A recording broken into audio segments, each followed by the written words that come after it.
All right, let's get right into it. We're talking about conversational management. And let's get one thing straight. This isn't some magic talent you're born with. Not at all. It is a skill. It's a learnable mechanic that really ties together everything you want to be: persuasive, influential, charismatic. This is how you turn any social interaction from a game of chance into a game of pure skill. So, have you ever been there? You're in a conversation and it just hits a brick wall. You just can't seem to get onto any topic that's actually, interesting. If you are sick and tired of conversations that just fizzle out, or even worse, spiral into some dumb argument, then you're going to want to pay close attention. I mean, these are the classic frustrations, right? You're trying to build a connection, but the whole thing just defaults to these dead-end topics and, those painful, awkward silences. Or maybe you've tried to jump to some deep, meaningful topic way too fast, and she just gives you this look like you're completely nuts. It happens.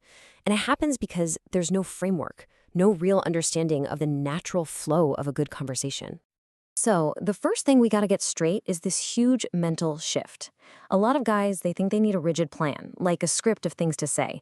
That is the absolute worst approach you can take. We're not giving you a map here, we're giving you a compass. Think about it like this. This analogy makes it super clear. Imagine you're driving from Chicago to LA. A map gives you every single street-by-street direction. But what happens when there's a roadblock or a detour?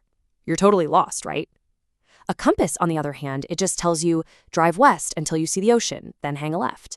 It's a general direction that lets you adapt to anything.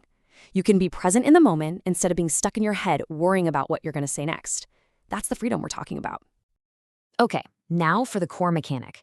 Seriously, if you only learn one thing from all this, make it this one. This is the key that unlocks everything else. It's called the topic turning point.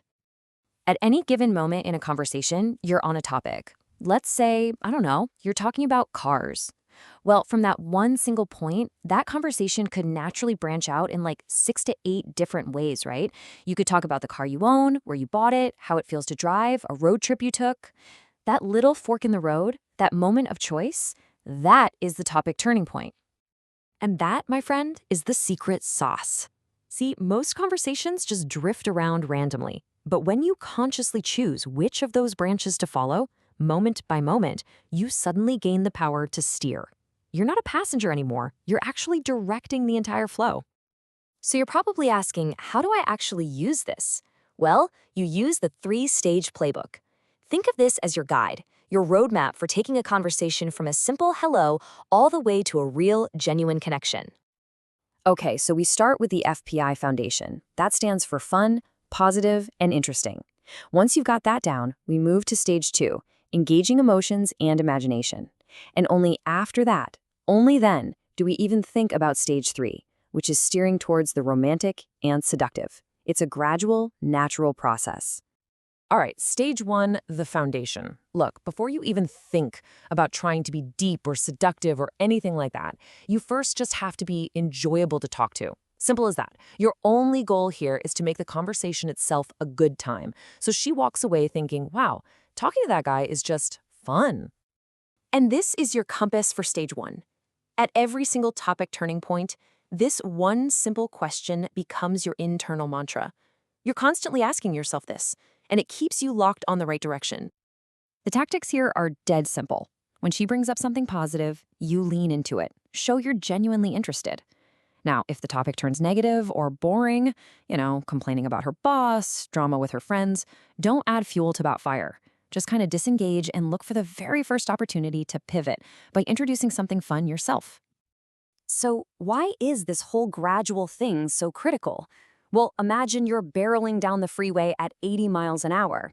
You wouldn't just yank the wheel and make a sharp 90-degree turn, would you? Of course not. You'd crash and burn. Instead, what do? You take the exit ramp.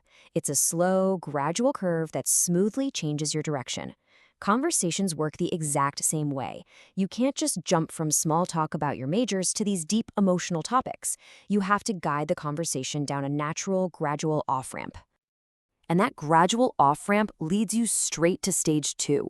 After maybe 5 or 10 minutes of just building that fun, positive base, you've earned the right to go a little deeper. The goal now is to shift from those surface-level topics to things that actually captivate her emotions and spark her imagination. So your internal compass gets an upgrade. You're still keeping it positive, of course, but you're no longer just looking for fun. Now you're scanning for those turning points that lead to experiences, feelings, and those what-if scenarios. So for example, instead of asking what's your major, which is just a fact, you ask what made you fall in love with that subject. You see the difference? One is data, the other is emotion. That's the shift. And that foundation brings you to the final stage, the peak. Once you have that fun rapport and that emotional connection, then you can begin steering towards the romantic and seductive. But you can't rush this. It only works if the first two stages are absolutely solid. Your mantra refines one last time. You're looking for those subtle threads within an already emotional topic that can lead towards passion, intimacy, desire. So if she's talking about how she felt watching a sunset on a trip, that's stage 2, right? Your stage 3 steer would be something like, a view like that is meant to be shared with someone special. And if you've played the first 2 stages right, that won't feel forced at all. It'll feel like the most natural direction for the conversation to go. So let's wrap this all up. The ultimate goal here, it isn't to memorize a bunch of lines or patterns. It's to internalize a skill that fundamentally changes how you interact with people. It's really about shifting your identity. You are no longer a passive passenger just sitting there hoping a conversation goes somewhere good. With this framework, you're not just along for the ride anymore. You have the tools to actually take the wheel. You are the director. You are actively, subtly, and effectively guiding the interaction. You are shaping the entire experience, creating enjoyment, connection, and attraction from one moment to the next. The power is now in your hands. You have the compass, you understand the turning points, and you've got the playbook. So the only question left is, where do you want it to go?